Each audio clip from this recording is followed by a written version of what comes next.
বিশ্ববিদ্যালয় ও কলেজের শিক্ষার্থীদের মধ্যে ইগোইস্টিক বীরত্ব নতুন নয়।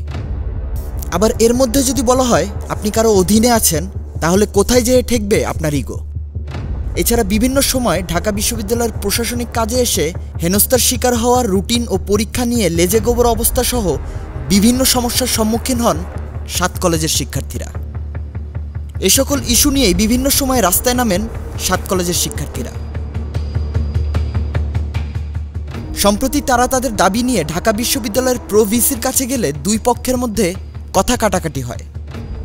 শিক্ষার্থীরা দাবি করেন তাদের সাথে দুর্ব্যবহার করা হয়েছে। এর জের ধরে ৭ কলেজের শিক্ষার্থীরা ঢাকা বিশ্ববিদ্যালয় এলাকায় সড়ক অবরোধ করে মিছিল বের করলে ঢাকা বিশ্ববিদ্যালয়ের শিক্ষার্থীদের সাথে সংঘর্ষে জড়িয়ে পড়ে।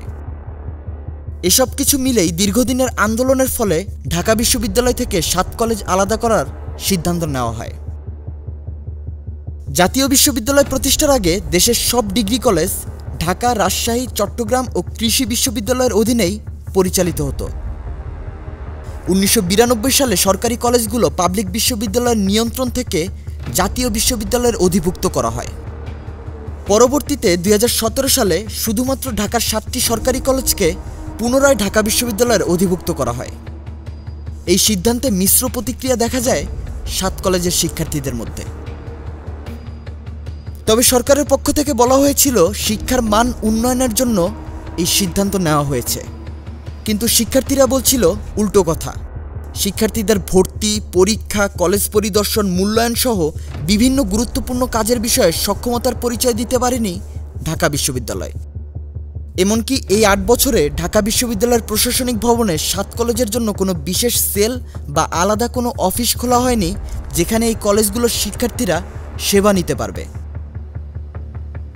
এসব কিছু মিলেই দীর্ঘদিন ধরে ক্ষোভে ফুঁসছিল ৭ কলেজের শিক্ষার্থীরা।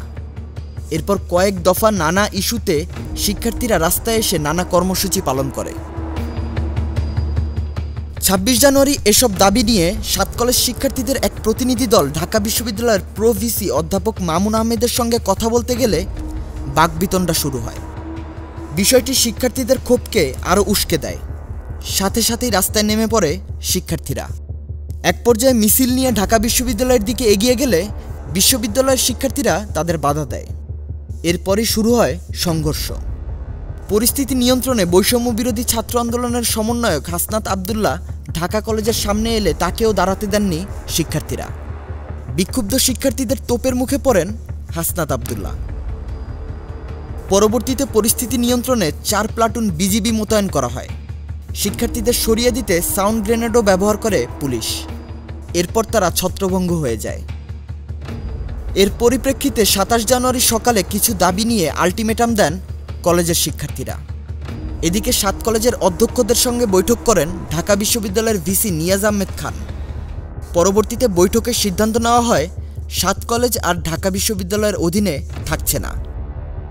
আপাতত শিক্ষা মন্ত্রণালয় কর্তৃক গঠিত বিশেষজ্ঞ কমিটিকে পরিচালনার দায়িত্ব দেওয়া হয়েছে, কিন্তু সেটা কিভাবে করা হবে, কারা সনদ দিবে, সে বিষয়ে এখনও পরিষ্কার হয়নি। Hello Bangla news desk.